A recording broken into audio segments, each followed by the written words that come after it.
Avez-vous des arbres chez vous? Alors vous allez être surpris de savoir que à partir de ces arbres, on peut déterminer l'âge. Alors on appelle cette datation la datation par dendrochronologie. Bon, expliqué comme cela, ça fait un peu un grand mot, mais nous allons entrer dans les détails. La datation dendrochronologique est une méthode de datation basée sur l'analyse des anneaux de croissance annuelle des arbres, appelée cernes. Si vous avez déjà coupé un arbre, vous allez remarquer que quand vous coupez l'arbre, en fait sur le tronc, il y a certains cercles. Et bien à partir de ces cercles, on peut déterminer l'âge de l'arbre, mais aussi de certaines choses. Alors, cette technique repose sur l'idée que chaque année, un arbre forme un anneau de croissance composé de bois clair et bois dense. Les conditions environnementales telles que la température, les précipitations et la disponibilité des nutriments influencent la croissance de l'arbre, ce qui reflète tant la largeur et la densité des cernes. Comment ça fonctionne alors? C'est bien d'expliquer tout ça, mais après le fonctionnement, c'est autre chose. C'est ce que nous allons voir tout de suite.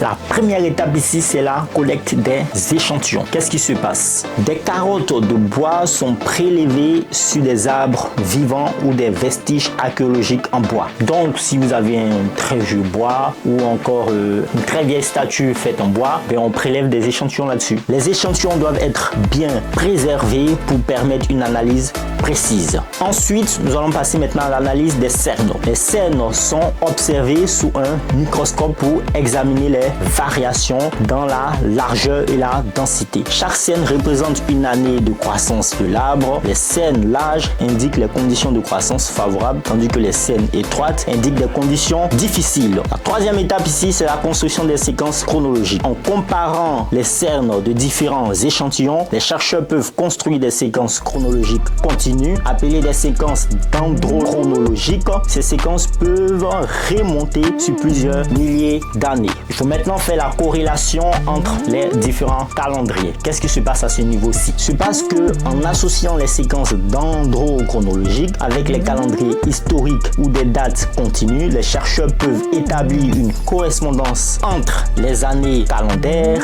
et les années de croissance des arbres. Bon, expliqué comme cela, ça fait un peu flou. Nous allons prendre un exemple comme d'habitude pour mieux expliquer. On suppose que des échantillons de bois provenant de deux sites archéologiques différents soient analysés par datation dendrochronologique. Si les séquences dendrochronologiques des deux sites présentent un chevauchement significatif, ça veut dire que les deux se chevauchent, c'est-à-dire l'un sur l'autre. Cela indique que les deux sites partagent une chronologie similaire. En reliant ces séquences à un calendrier, les chercheurs peuvent dater les événements associés à ces sites. La datation dendrochronologique est particulièrement précieuse pour dater des objets en bois tels que les poutres de construction anciennes, les œuvres d'art, les meubles ou même les échantillons archéologiques tels que des cercueils en bois. Cette méthode offre une précision temporelle remarquable et peut être calibrée avec d'autres méthodes de datation pour établir des chronologies plus robustes.